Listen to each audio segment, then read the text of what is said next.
Everyone, இந்த டியூட்டோரியலில் நான் உங்களுக்கு சொல்லித்தர போகிறது டிஸ்க் மேனேஜ்மெண்ட் சம்மந்தமாக. அதுக்கு முதல் என்னோட சேனல் இன்னும் சப்ஸ்கிரைப் பண்ணாதவங்க சின்ன ஒரு இன்ட்ரடக்ஷன் கொடுக்குறேன். இந்த சேனல் வந்து ஃபுல் அண்ட் ஃபுல் ஐடி ரிலேட்டடானது. ஸ்கூல் ஸ்டூடெண்ட்ஸாக இருக்கட்டும், யூனிவர்சிட்டி ஸ்டூடெண்ட்ஸாக இருக்கட்டும், ஆஃபீஸஸாக இருக்கட்டும், இந்த சேனல் வந்து உங்களுக்கு ரொம்பவே யூஸ்ஃபுல்லாக இருக்கக்கூடிய மாதிரி இருக்கும். ஸோ நீங்கள் இன்னும் சப்ஸ்கிரைப் பண்ணலைன்னா சப்ஸ்கிரைப் பண்ணிக்கொள்ளுங்கள் அண்ட் நோட்டிஃபிகேஷன் பெல்லையும் வந்து கிளிக் பண்ணிக்கொள்ளுங்கள். ஓகே, டியூட்டோரியல் ஸ்டார்ட் பண்ணுவோம். இங்கே வந்து பார்க்க போகிறேன் நாங்கள் வந்து பார்ட்டிஷன் பண்ணுறது எப்படின்னு சொல்லித்தான்.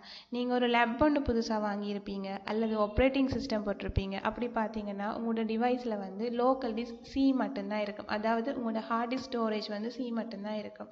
வேறு வேறு பார்ட்டிஷன் பண்ணி இருக்காது. இதில் இருக்கிற மாதிரி இஎஃப்னு சொல்லி பிரிச்சிருக்காது.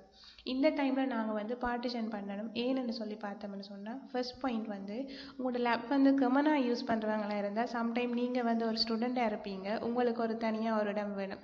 அதே மாதிரி ஆஃபீஸராக இருக்கும்னா அவங்களுக்கு வந்து தனி ஒரு இடம் வேணும். ஸோ அந்த டைமில் நீங்கள் வந்து இப்படி பிரித்து வச்சுருந்தீங்கன்னு சொன்னால் ஈஸியாக வந்து அக்சஸ் பண்ணி கொள்ளக்கூடிய மாதிரி இருக்கும். ஒரு இடத்த வந்து என்டர்டெயின்மெண்ட்டுக்காகவும், இன்னொரு செக்ஷனை வந்து உங்களோட ஒரு எடியூகேஷனுக்கோ அல்லது கரியருக்காகவும் நீங்கள் வந்து எலோகேட் பண்ணி வைக்கலாம்.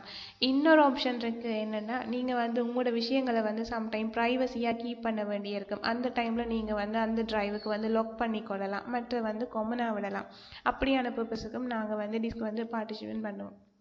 அடுத்தது பார்த்தோம்னா, இப்படியே ஒன்றுக்கு எல்லாம் இருந்துன்னு சொன்னால் சரியாக வந்து அது வந்து கொலாப்ஸ் ஆகிடும். அண்ட் நீங்கள் வந்து ஏதாவது ஒரு ப்ராப்ளம் இருக்குன்னு சொல்லி நீங்கள் வந்து ஆப்ரேட்டிங் சிஸ்டம் அழித்து நீங்கள் புதுசாக போடும்போது உங்களோட ஃபைல்ஸும் எல்லாமே சேர்ந்து டிலீட் ஆக சான்சஸும் இருக்குது. ஒரு ட்ரைவ் நீங்கள் தெரியாதனமாக ஃபார்மேட் பண்ணிட்டீங்கன்னா அதில் இருக்கிற ஃபுல் டீட்டெயில்ஸுமே வந்து ரிமூவ் ஆக சான்சஸ் இருக்குது. அப்படியான டைமுக்கு நாங்கள் வந்து என்ன செய்வோம், இந்த டிஸ்க் வந்து பார்ட்டிஷன் பண்ணுற வந்து பெரிய விஷயம் இல்லை, சிம்பிள் தான். இது என்ன மாதிரி செய்கிறேன்னு சொல்லிட்டு பார்ப்போம்.